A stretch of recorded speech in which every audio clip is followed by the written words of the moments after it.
Ruth. Ruth 1. In the days when the judges ruled, there was a famine in the land, and a man of Bethlehem in Judah went to sojourn in the country of Moab, he and his wife and his 2 sons. The name of the man was Elimelech, and the name of his wife Naomi, and the names of his 2 sons were Mahlon and Chilion. They were Ephrathites from Bethlehem in Judah. They went into the country of Moab and remained there. But Elimelech, the husband of Naomi, died, and she was left with her 2 sons. These took Moabite wives. The name of the one was Orpah, and the name of the other Ruth. They lived there about 10 years, and both Mahlon and Chilion died, so that the woman was left without her 2 sons and her husband. Then she arose with her daughters-in-law to return from the country of Moab, for she had heard in the fields of Moab that the Lord had visited his people and given them food. So she set out from the place where she was with her 2 daughters-in-law, and they went on the way to return to the land of Judah. But Naomi said to her 2 daughters-in-law, "Go, return each of you to her mother's house. May the Lord deal kindly with you as you have dealt with the dead and with me. The Lord grant that you may find rest, each of you, in the house of her husband." Then she kissed them, and they lifted up their voices and wept, and they said to her, "No, we will return with you to your people." But Naomi said, "Turn back, my daughters. Why will you go with me? Have I yet sons in my womb that they may become your husbands? Turn back, my daughters. Go your way, for I am too old to have a husband.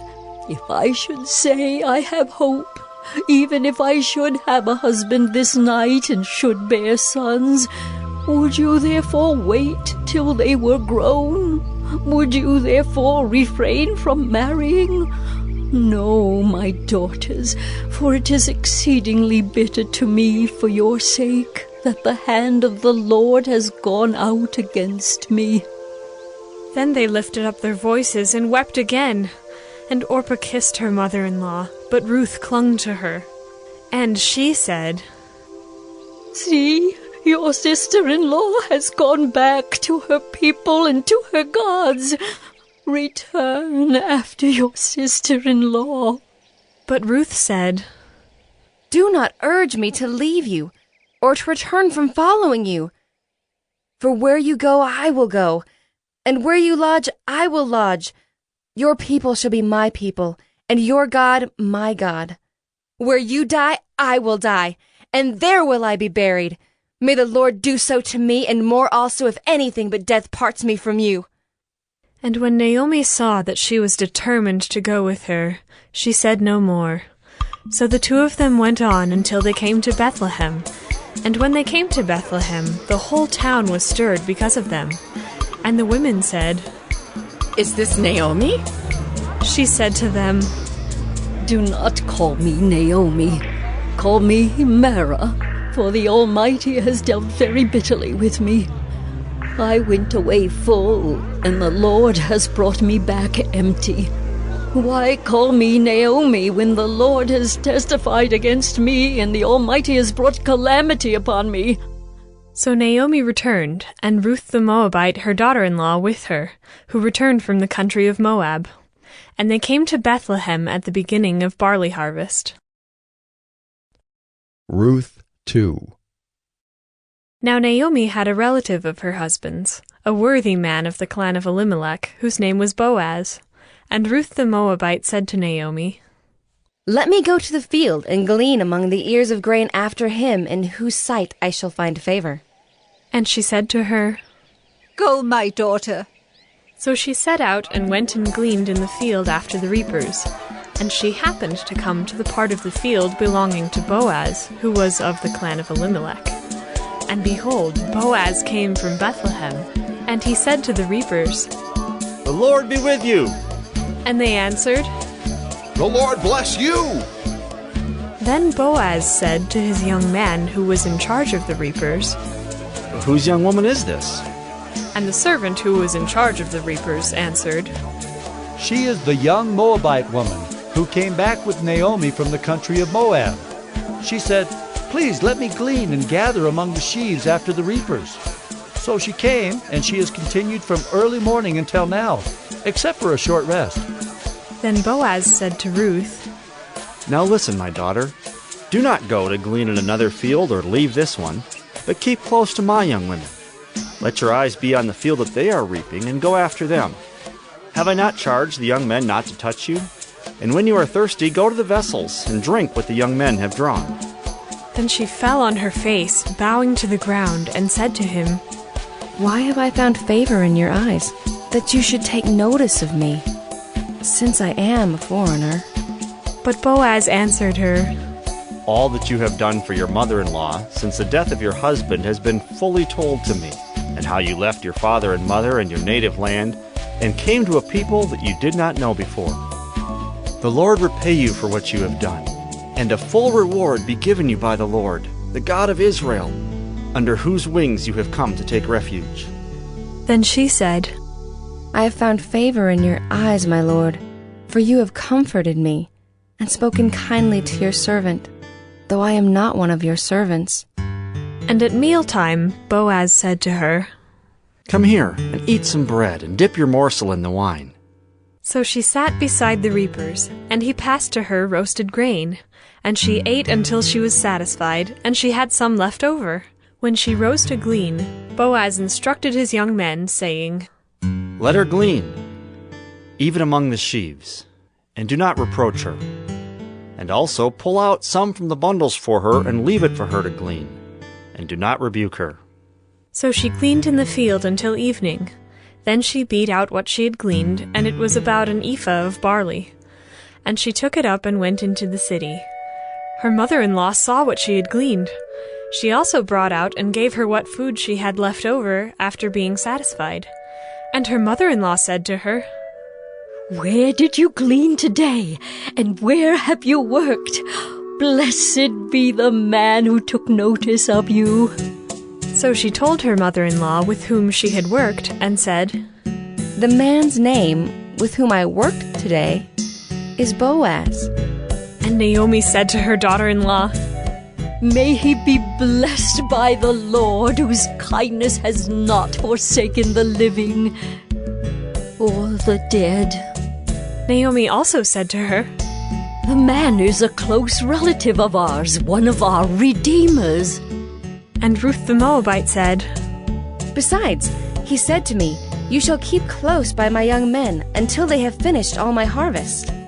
And Naomi said to Ruth, her daughter-in-law, It is good, my daughter, that you go out with his young women, lest in another field you be assaulted.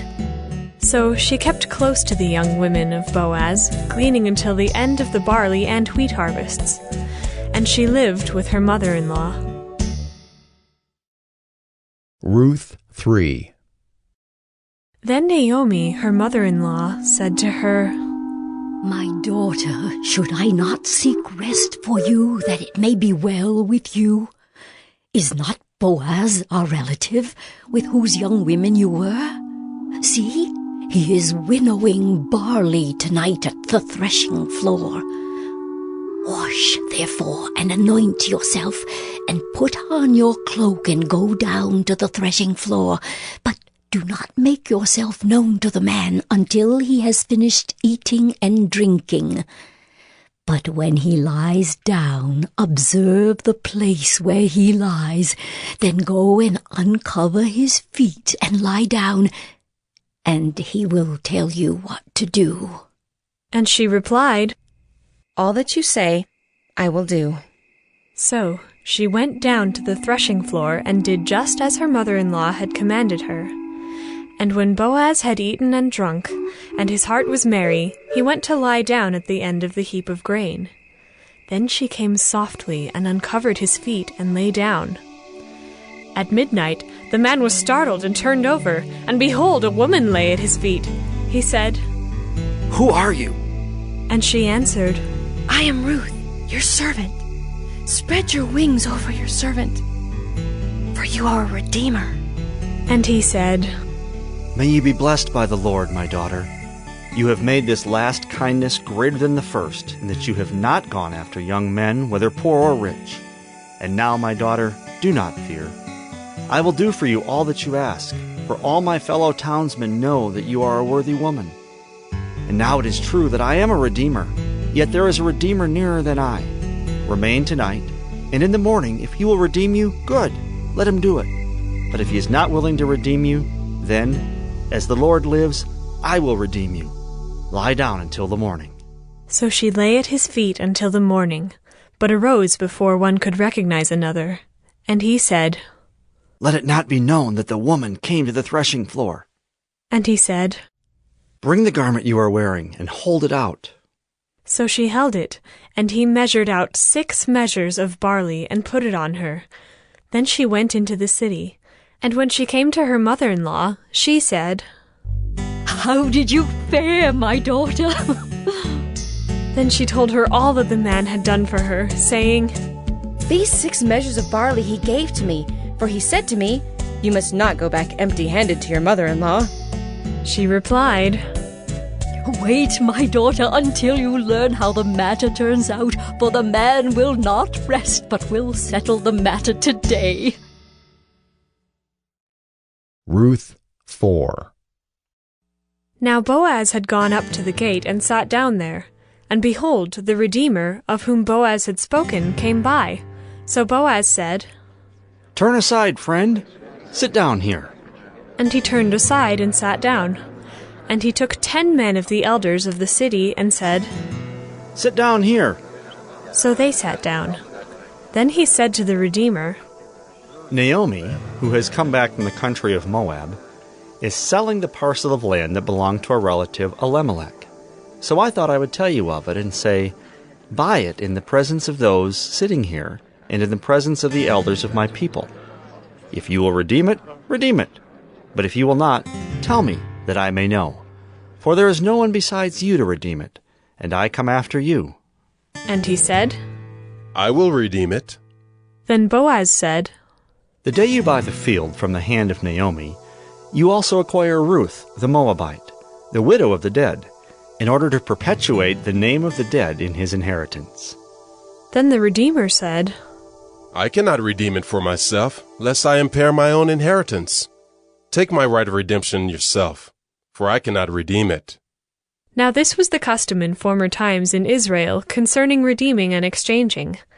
To confirm a transaction, the one drew off his sandal and gave it to the other, and this was the manner of attesting in Israel.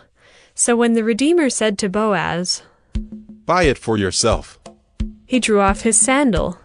Then Boaz said to the elders and all the people, You are witnesses this day that I have bought from the hand of Naomi all that belonged to Elimelech, and all that belonged to Chilion and to Mahlon.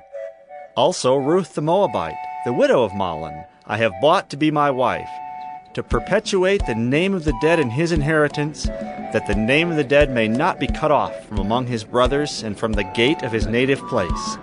You are witnesses this day. Then all the people who were at the gate and the elders said, We are witnesses. May the Lord make the woman who is coming into your house like Rachel and Leah, who together built up the house of Israel. May you act worthily in Ephrathah and be renowned in Bethlehem. And may your house be like the house of Perez, whom Tamar bore to Judah, because of the offspring that the Lord will give you by this young woman. So Boaz took Ruth, and she became his wife. And he went in to her, and the Lord gave her conception, and she bore a son. Then the women said to Naomi, Blessed be the Lord, who has not left you this day without a redeemer, and may his name be renowned in Israel.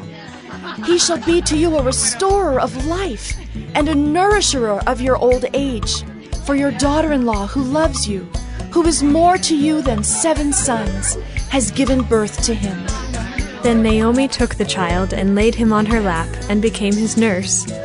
And the women of the neighborhood gave him a name, saying, A son has been born to Naomi. They named him Obed. He was the father of Jesse, the father of David. Now these are the generations of Perez.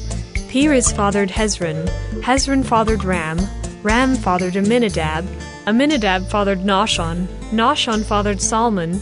Salmon fathered Boaz. Boaz fathered Obed. Obed fathered Jesse. And Jesse fathered David.